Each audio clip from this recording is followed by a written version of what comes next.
Hey guys, it's Brandon, aka B.Rich Beauty, aka your beauty best friend, and we got a lot to catch up with from this weekend. Baby, we're gonna talk about Rihanna and Barbados. Dr. Dre's divorce gets even messier. Kim Kardashian is thinking about divorcing Kanye, finally. And we're gonna talk about the Emmys. Did y'all watch the Emmys? We're talking about this and a lot more. You know what to do. Grab your beverage and grab your tea. Let's get this party started. Let's go.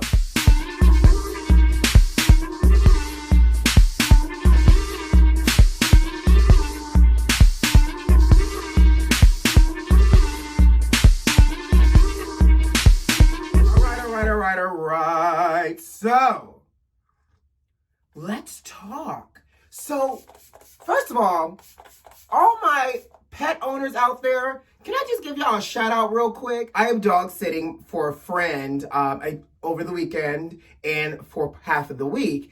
And maybe this is a lot of responsibility. I gotta make sure I am up by a certain time to walk him. I gotta make sure he's fed. I gotta make sure he has water. I gotta take him out at night. I can't stay out too long at night because I gotta make sure I come home to this dog. Listen, I love it actually because it's giving me something to do, and I love that he's such a gentle dog. Like, he likes to be near me. Like, I move, he moves, just like that. Child, he snores like a whole human, but I digress. Baby, I give y'all pet owners, dog owners, you know, cats are a little bit more independent. I give y'all a mist of applause, honey. Yes. So I'm using just a little Fix Magic Radiance. My skin is a little dehydrated. I think I may have had one too many cocktails yesterday, you know, Sunday fun day. Anyways, let's jump into it. So Barbados has announced that they are separating from their colonial past from Great Britain. So effective in 2021, they are dropping Queen Elizabeth II, and they are going to be on their own. Doo-doo-doo. And so now that they made this announcement, child, the kids on Twitter have added a new job to Rihanna's resume. They want Riri to be the new head of state, honey. So let's get this straight. We got Fenty Beauty, Fenty Skin, her Savage clothing line, her music career we keep forgetting about, and now we want her to be a whole head of state. Now, here's the thing. What we know for sure is anything is possible, child. If we could have somebody without any good old experience be the president of the United States, Rihanna and that business savvy mind of hers actually could do well for Barbados. But I just thought it was cute that the kids are going up for Riri and it's the head of state for Barbados. Now, I would love, you know, it's kind of actually cool when you think about it. Like, I would definitely, Barbados is a place I've never been. I would definitely go visit Barbados if Rihanna was the head of state, drive past the prime minister's house, yelling out, Riri girl. I would do all of that. Ella A. Moving on. So, did you guys watch the Emmys last night? I didn't, but I caught the highlights, child. I mean, at this point, everything's virtual. Just run me a couple clips. But some highlights that I did notice, and I just kind of want to talk about because, you know, I feel like we have to celebrate the Black community when we have wins. Because when one person wins, we all win, right? So, let's talk about it. Issa Rae and Insecure got nominated for 8 Emmys. Out of those 8 Emmys, they won nothing. Child, how does Insecure continue to get snubbed? Are these people at the Television Academy not sitting down and watching Insecure and going on this emotional roller coaster? By the way, the actress that plays Condola, did y'all notice she's pregnant in real life? I'm hoping it's not Lawrence's kid, but she's pregnant in real life. The cast looks so beautiful. I don't know why they decided to congregate on a football field, but you know, in the words of Nene Leakes, honey, when you got the money, you can have anything you want in your size. So Issa got herself a whole football field for them to hang out, look fly, and celebrate. Apparently, Schitt's Creek was a huge winner. Do you guys watch Schitt's Creek? I've never heard of it. I've never seen it, but apparently it was a winner, baby. Speaking of winners, RuPaul won for Best Reality Competition. Love that. I'm telling you, I just love this season of Real. Like, between him dominating VH1, the fact that this man hosting a drag queen competition is winning Emmys makes my heart so warm. So, are you guys watching Canada Drag Race? I fell in love with it. I'm loving it. I still want to figure out why it's not RuPaul's Canada Drag Race and it's just Canada Drag Race. Kind of peculiar, but you know. Anyways, and I'm also watching the Vegas review. By the way, for those who are watching the Vegas review, I love it. I'm a little sad that this upcoming Friday is going to be the last episode. They only gave us 6 episodes. I at least was expecting to wet my palate for at least 8 episodes, but they gave us 6, child. So I guess we gotta be grateful for what we get from Mama Ru. Regina King won for Watchmen. I've never seen it, but you know, congratulations, Regina. Eddie Murphy won his very first Emmy, and get this, he won for his role that he did when he guest hosted Saturday Night Live. So congratulations. Even that's not a full circle experience, I don't know what is, but I think the real like celebratory moment was Tyler Perry's speech. And if you have not watched it, YouTube it. June Ambrose posted it on Instagram. I did a repost on my Insta story for B.Rich Beauty on Instagram as well. It's quite inspirational, and I'm not gonna go through it line by line, but essentially Tyler highlights the fact of his grandmother giving him a quilt, him not understanding the value of it until he went antique shopping and heard about the history behind a quilt in the antique store, and he realized the value of his grandmother's quilt and how each patch represents a phase or an occurrence in life, and he has created patches of a quilt metaphorically of his life that has really done great things for the industry, for Black actors, and even just being a businessman that owns a studio of its size that used to be a Confederate Army base that fought to keep Black people enslaved. It's quite moving, and I will say, Tyler said he opened the doors for thousands of actors to walk through behind him. He did, even if he did do it on a Hamburger Helper budget of production. That's Tyler Perry's shtick, right? But the fact that the Emmys recognized him enough, because he's never won an Emmy, enough to give him a governor's award, I think speaks very much to the caliber of who Tyler Perry is. And it's quite inspiring on a Hamburger Helper budget. Listen, if he can do it, we all can do it. I got video calls today, y'all, so I gotta actually get a little slightly presentable. So just for y'all, for those that have been following along, a little bit of Fix Magic Radiance to infuse some moisture into my skin. Hydrating Lotion by Bobbi Brown to add more moisture to the skin and to brighten the skin. You know I love a good roller. Gotta roll all of that in. Eye cream, MAC Lightful C Vibrancy Eye. Love it because it helps to depuff and brighten me up underneath here.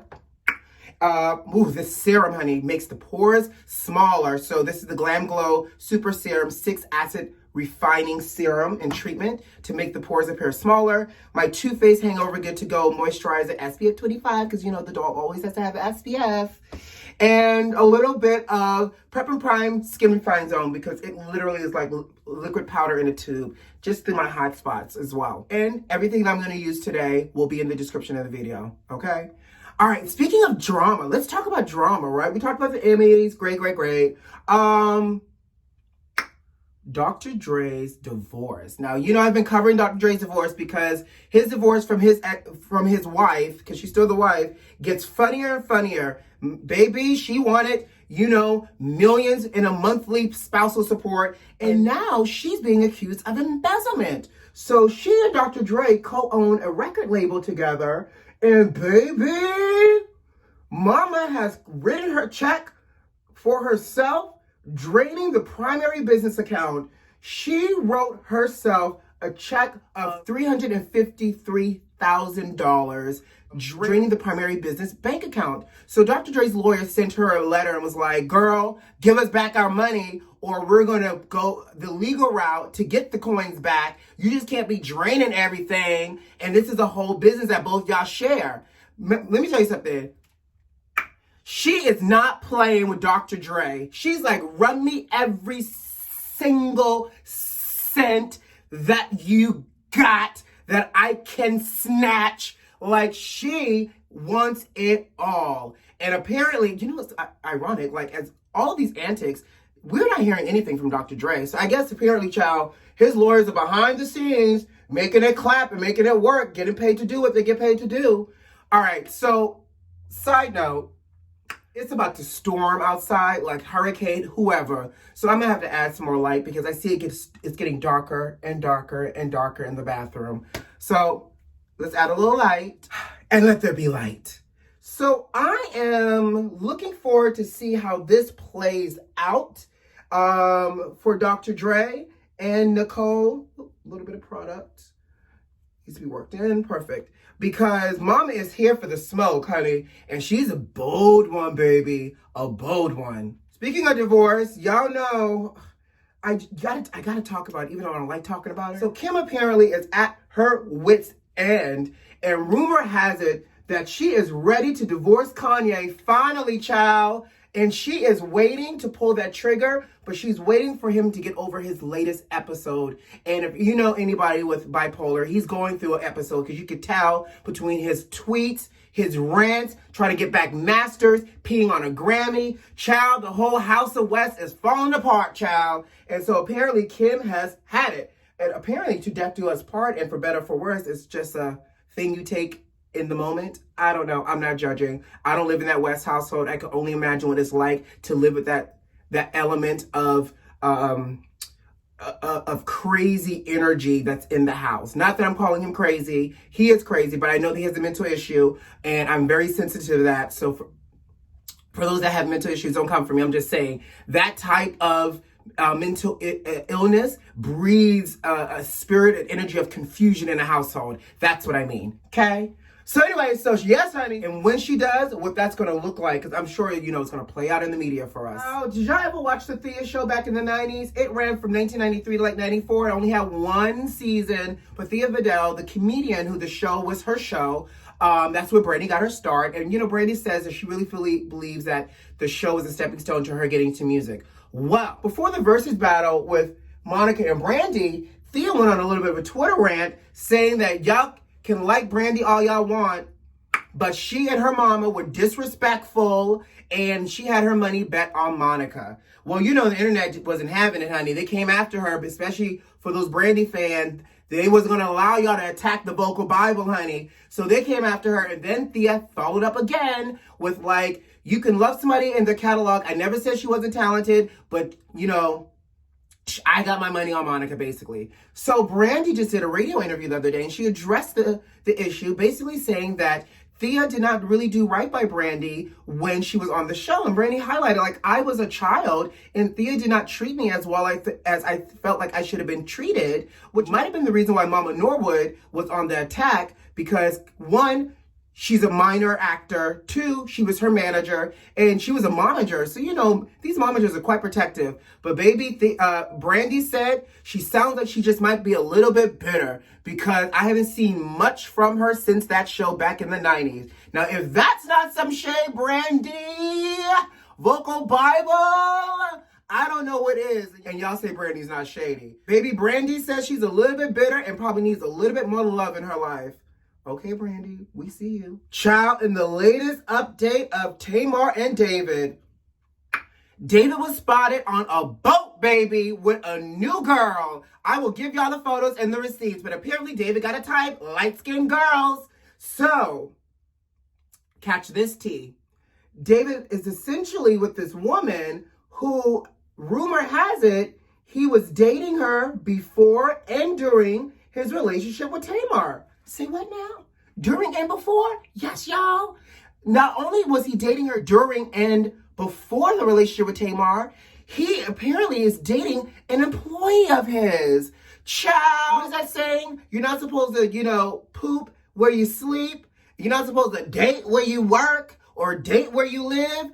Baby, so David is not only cheated on Tamar, but cheated on Tamar with one of his employees, which, if y'all watched my last week's video when I talked about cheating, he's dating somebody that on a hierarchy of status is beneath him. So again, ego. At least that's what makes sense in my mind. Like, how do you go from dating Tamar to a regular employee of yours? The kids are saying that David is using his newfound fame to try to exploit and bring attention to his business and his platform as well. So if y'all didn't realize it, just watch any episode of Tamar Get Your Life. David completely is on the low, struggling to gain fame and notoriety. He's like literally adjacent to it because he's hoping that some of that fame dust is going to hit him for being on the show, even though he kept saying he didn't want to be on the show. But you can see it with his antics now that David obviously had ulterior motives. Now, here's the thing. I'm not saying he didn't love Tamar. Not saying that their love wasn't real, but I'm just saying it looks a little suspicious, David. Especially, you just broke up with Tamar and now you got a new boo? Suspicious, bro. And on top of that, he's using the allegations of Tamar being domestically violent with him to also bring attention to his platform because he's playing victim. Joe, I can't take David. Somebody go snatch David and send him down someplace. Joe, I gotta talk about it. Did y'all hear about Qantas? So Qantas has sold a flight that sold out in 10 minutes that takes you on the plane to go nowhere. Yes, that's right, to go nowhere. So these plane tickets shall range between $575 and $2,700. Now, this is a 7-hour plane ride, and obviously it takes you around Australia. And the spokesperson for Qantas was saying that it's meant they're going to be flying a little bit lower so people can see the different terrains and the beautiful landscape of Australia. And that's fine and dandy. I love to be able to look out of my first class window seat and look down and see God's glory below me. But I like to be able to do that on a way to a destination. And I am not spending 7 hours on nobody's plane to go nowhere, to get off 7 hours later in the same place where I got on. Y'all do what y'all want to do with y'all money. And I know times are hard out here for traveling and this travel restrictions.